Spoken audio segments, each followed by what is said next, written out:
Amateur and pro gamers alike, as well as developers, are elated as Overwatch 2 has just been released within the last hour. Michael Pachter is the Managing Director of Equity Research at Wedbush. Nice to see you, sir. So how significant a release is this for relatively struggling sector as well as Activision, probably most importantly?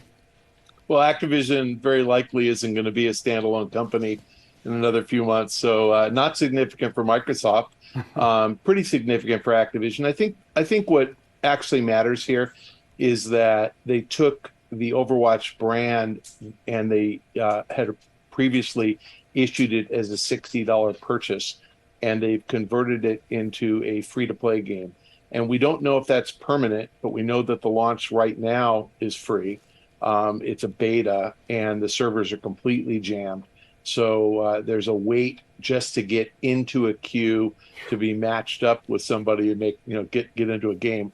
It's a several-hour wait, it looks like. So I would guess at least 10 million people are trying to play right now and aren't being particularly successful.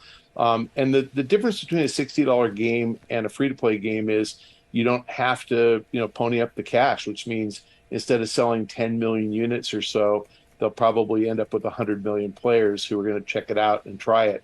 And that speaks volumes about, how Activision has evolved as a company. They used to want to charge you for everything. They saw the success of Fortnite, which is free to play. They saw the success of Apex Legends from EA, which is free to play. And I think they're starting to think we can do this too. They did it with Call of Duty Warzone. I think they're trying it now with Overwatch. So it's a big deal if Activision and Microsoft don't end up combined. It's going to probably drive incremental 400 or 500 million of revenue a year going forward. So it's a big deal. Michael, highly recommend you check out some of the memes and GIFs of those millions of people waiting to play. Twitter is entertaining right now as far as Overwatch 2, but I think you answered my question there about the future of this Activision merger, Microsoft acquisition. They launched a website yesterday just basically to PR the acquisition and what it does for the gaming community. That's not generally a good sign. Why is this taking so long, and when do you think it gets approved? It warms my heart that you say GIF, which is the correct way to say it, by the way. It's taking so long because the government is starting to actually do its job. And I think, we had 4 years where government agencies got out of the way and let businesses do whatever the hell they wanted. We now have a different administration. I think the FTC is watching out for the consumer and making sure that if a combination goes through, that it doesn't result in a lowering of competition. I don't think the FTC is going to block this. So I think ultimately the deal is going to close.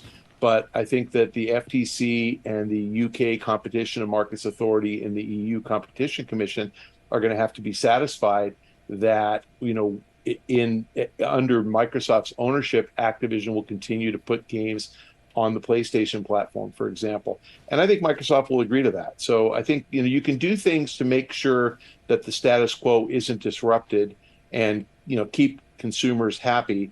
Microsoft's not buying Activision to screw PlayStation. They're buying Activision to put Activision titles and Blizzard titles on Game Pass and drive subscriptions without requiring people to buy a console or a PC. They have aspirations to be like Netflix.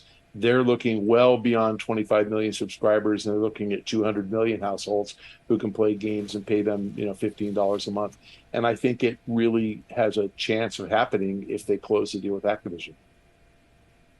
So, Michael, as you look at what we're seeing with PC, with mobile, as well as console action here, who are the strongest performers? Who's in the best position to take advantage of the next generation of gaming? The processing speeds on phones are getting kind of ridiculous. They're so fast. So mobile games are catching up. They're not there yet, but they're pretty good experiences.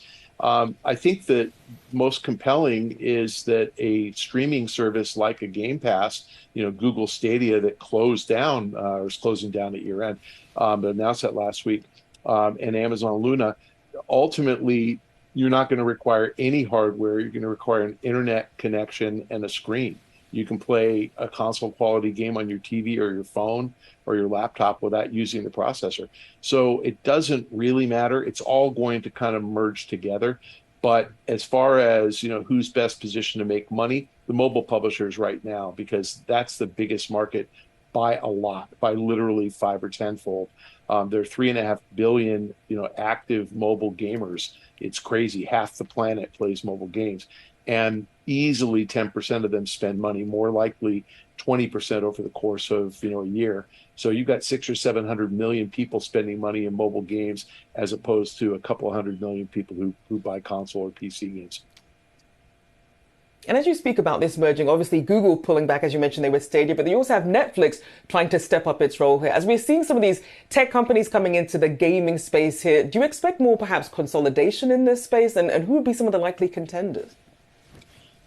I think that tech companies suffer from the delusion that if they're good at one thing, they can be good at everything.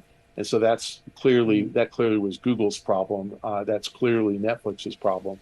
Microsoft isn't quite as stupid. They failed pretty miserably with the Xbox in 2001.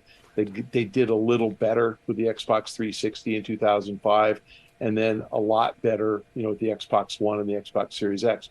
But they figured out that they need to really own compelling content to be good, and it took them literally 15 years to have great content, and then they went on a buying spree. They've been buying up studios, six small ones, then Bethesda, now Activision.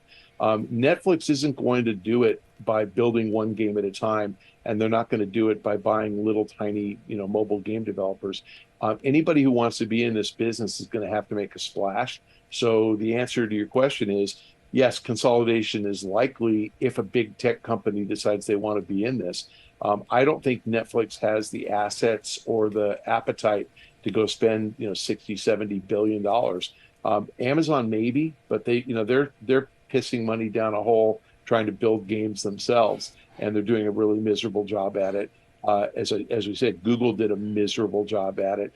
So I think it's going to take a while before anybody really makes a big move. And the gem of an asset out there is Warner Brothers Interactive. It's owned by Warner Brothers Discovery, which is run by a very savvy business guy in David Zaslav, who is burdened by debt and needs to raise cash. And I think if any company wants to make a move in the games industry, buy Warner Brothers Interactive. Their CEO, Dave Haddad, is great and would run the business perfectly for you. And then make a big bet and license DC Warner Brothers content for games. I think that's the win. That's the next asset acquisition if anybody's serious about being in this business. Keep your eye on that future acquisition. Excellent stuff from Michael Pachter from Wedbush. Thank you, sir.